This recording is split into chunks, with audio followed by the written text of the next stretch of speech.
I'm glad to see that my whole theory that Epsilon is the only girl in Shadow Garden that's actually getting Shadow's attention is coming true. In this episode, he's still stuck on her chest, and he's actually pointing out how perfect it is. So she's getting it. She has pulled off what no other member has done, which is to get Shadow's attention. Good on you, girl. Good on you, girl. But yeah, episode 11 of Eminence and Shadow, second season.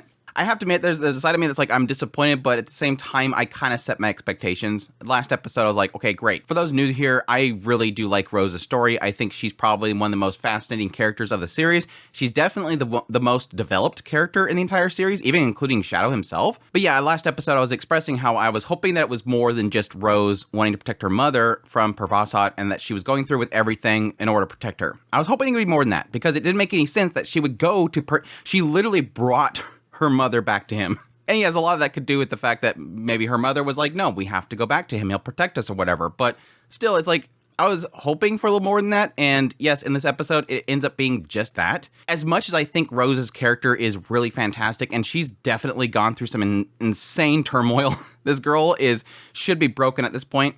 The fact that she turns to Mordred at the end of this episode is shocking to me. This girl should be completely a husk and broken down on the ground. But she's still looking forward. But yes, I can't shake my disappointment in the idea that her story is going to conclude with the idea of her essentially just doing whatever she thinks Shadow wants her to do. And that resolved everything. But again, I set my expectations a lot with this series.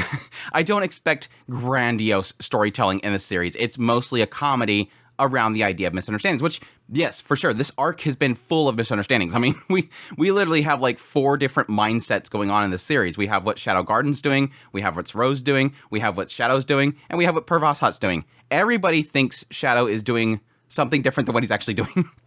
And of course, it all goes on the flow of what Shadow wants, so they're just trying to figure it out before he figures it out, is really what it comes down to in the end. But yeah, like I said, besides my disappointment that I had my expectations set for it, it was still a good episode for Rose. I mean, having her pretty much being distraught, being caught up in this whole situation, having a brief moment of showing that one of her maids, I forget what they called her name, Margaret showing up and being seemingly disappointed in Rose. And I'm curious about that, because obviously everybody believes that Rose is the reason that this kingdom is failing. There's this information spreading, obviously true information. I mean, she even admits it herself at the very end. Yes, I killed my father. Yes, I ruined this kingdom. I'm going to accept that. I will accept that punishment.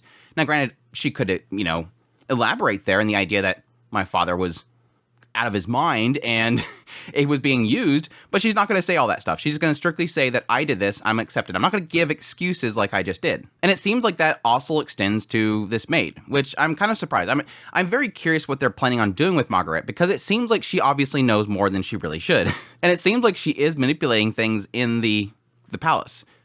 Let's make no mistake. Her comment about this guard in the garden suddenly getting in trouble, she put that together. That she put something there together. There's obviously going to be something special about Margaret. And again, the assumption is eventually she'll join Shadow Garden. Or at the very least, she's a psychopath because she's trying to manipulate him away from Epsilon. But no, even her, she's looking at Rose in a test. And I was there was a side of me that was briefly wondering if it was a possibility that Margaret was going to be another of the bloodline of royalty. Maybe she's in secrecy as a maid, and she's upset at Rose for having killed her father. But it seems like it's not going to really get into that. It's just Rose kind of wanting to speak up to her for a brief moment before, yes, Shadow shows up and, again, creates that misunderstanding. But yes, like we all see in the previous episode, Rose is taken over to see how Pravasat is just having his way with the mother, and coming to find out the mother herself actually poisoned the father, and they all wanted to run off together, but because of the ring, they had to actually marry Rose, put his blood into the bloodline, and that's when they can actually use the ring. Or at least Mordred could use the ring, and then he gets his position in the rounds. I have no doubt that Pravasat was not going to get a seat.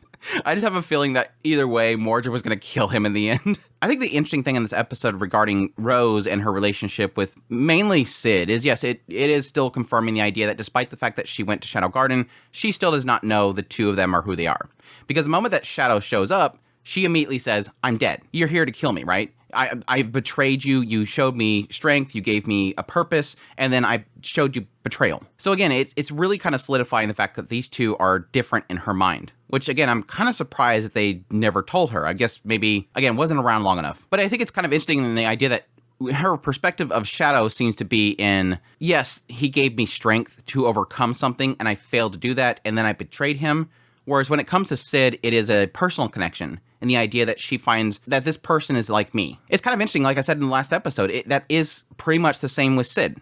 Both Sid and Rose sees the other person as being almost a mirror themselves. That they both had this purpose, that society itself did not want them to have that purpose, and so they find a personal connection between each other. But it's kind of sad that when they go and see when they go to see the mother, and Sid has almost this mindset that, okay, now you have something in your hand, go do the deed. Like he just totally assumes, well, obviously, if she sees this, she's going to want to kill them, and then she'll become the tyrant that I'm hoping she'll become. No, like a normal human being, Rose vomits and passes out because she just seen the worst thing possible. Yes, the fact that her mother is sleeping with this Pervasot guy, that's disturbing enough as it is. But no, it was more the fact that, yes, her mother literally killed her father, all for the sake of being with this guy. It's too much for her, so she collapses. And it's so annoying, the idea. There's like a side of it that's almost like Sid realizes how dumb he's acting right now, but at the same time, there's lacking any empathy whatsoever. It is truly just another kind of thing to add to Sid's character and how much he lacks absolute empathy for anything. Like, this is somebody that has just brainrotted himself into his own delusion that it doesn't seem like he sees anything around him as real. This is almost like the isekai character that thinks they're in a video game and that everybody's an NPC. And so if somebody dies, if he kills somebody, it doesn't matter. It doesn't even affect him. He doesn't vomit. He doesn't puke. He doesn't struggle with the fact that he's taken so many lives. And even in the situation, he doesn't empathize with what a normal person would go through in seeing something like this. So his response is, wait, you were supposed to go in there and kill them. That's not to script like I thought it would go. Normally, you're supposed to get angry and go in there and kill them, but no, you're passing out. Oh, yeah, I guess this is kind of a bad thing to see. Sorry. Like, it is so bad. Like, I pushed you too much. Oops, I broke the thing. Crap, let's take her back to her room. Now I gotta give her a little bit of pet talk through Sid, because Sid she connects to more, so let's talk about Shadow and Eminence and Shadow and all that kind of stuff. Obviously, the whole scene after this, where he's on the piano and stuff, and he's talking about the Shadow and everything like that, kind of curious if she connected it there, that Sid is Shadow, because he technically changed his voice and connects it to his theme. But it is kind of a poetic way for him to explain what he is. That in the light, there's too many things revealed, things that are taking you from focus. He talked about this early in season 1, if I remember correctly, this idea that he created this divide in everything in his life. Two separate things. The idea of the things that are important and the things that aren't, which is technically a good thing to an extent. I think it is nice to remember that, yeah, focus on the things that matter. But I think the thing that creates is that things like earlier happen with Sid, that he doesn't realize the other half of it, which is, yes, the mental mindset of Rose herself and what she's going through and her personal connection to her mother. No matter how you chop it, no matter if her mother is the devil, it still remains the fact that that's her mother and it's still going to affect her. Even when her mother dies at the end of the episode, we have established that her mother has killed her father and has betrayed her and her family and the entire country, but still her mother's death hurts her because it's still her mother. But his divide is what really makes sense there, and the idea that he's pointing out that there's only these important things. Focus on those important things, Rose. Be like me, where I just focused on this thing and I didn't worry about these other things. Essentially molding her into only focusing on one thing, which, yes, I'm sure in the end will probably just be Shadow. Again, as much as it makes me hate Sid even more, never gonna like Sid, it makes sense. It makes sense to his theme and his setup and what he would essentially put somebody through in that regard. He has no words of comfort for Rose. He lacks any humanity in himself to really console her. If Sid came in there and sat her down and talked about how, yes, people can hurt you, but you can get through this, let me console you, I would find that not to be Sid. I got a kick out of the fact, yes, he accidentally leaves the ring behind there. Over here you have Pervashots getting ready for the wedding. I will be a part of the rounds. With the moment he did it the first time, I was like, he's totally gonna do it again. It's gonna be one of those things where it's like, okay, something messed up. Let me try this again. That wasn't what was supposed to happen. Let's try it again. But yeah, then we have their wedding scene where Rose shows up and says, nope, I'm not going to marry you. By the way, you betrayed us all. I'm going to accept my sins. You're going to accept your sins. And then she puts on the ring and it activates. Had no clue what the ring was going to do. And just so happens, whoa, convenient enough. Yes, the ring has a message from the king that broadcasts to the entire world. They said that it was in Arania and possibly even outside, which basically lays out everything. Again, it was kind of interesting because he points out the idea that, yes, he was being poisoned. He was losing his mind. He wanted to leave this message for the people. And additionally even points out the idea that he doesn't know what happened to himself. He's just like, I'm being poisoned. I don't know what it is. I asked my wife to change my food and it still didn't change anything. Somebody's poisoning me. And he still doesn't even at that point blame his wife. You can make the assumption there. But goes right into saying it definitely has to be Pervashat. It has to be him. This is this guy that came out of nowhere. He was brought into the family itself, was brought in here, was backed by a lot of people, which doesn't make any sense. Which, yes, makes sense in the idea that he was being backed by the rounds. And then as Rose is going to punish him, she doesn't punish him. Mordred punishes him, cuts his head off. I was like, dang, girl. Okay, never mind. She looks shocked. So apparently either her hand slipped or somebody else killed him. And then for some reason, I guess Mordred really badly wanted to kill the mother, too. I don't know what she has to do with anything, but he's like, I gotta kill her, too. Maybe she knows something.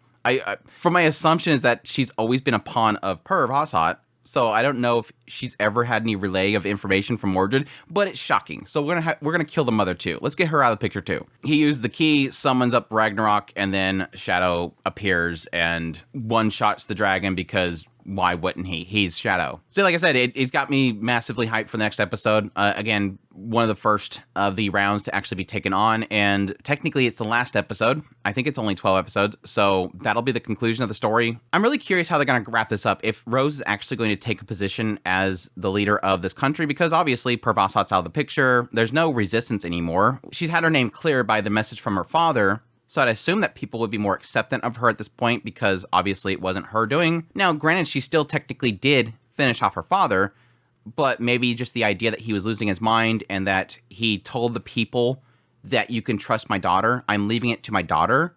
Would that change people's minds?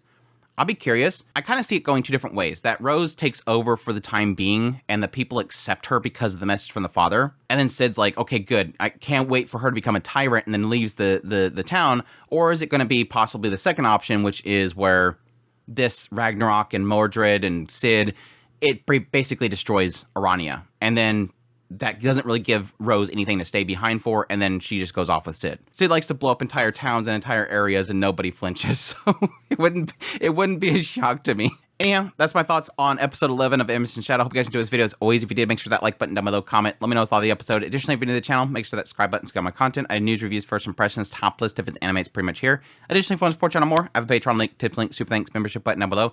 Greatly, greatly, greatly appreciate what it does. It means a lot to me, and y'all take care.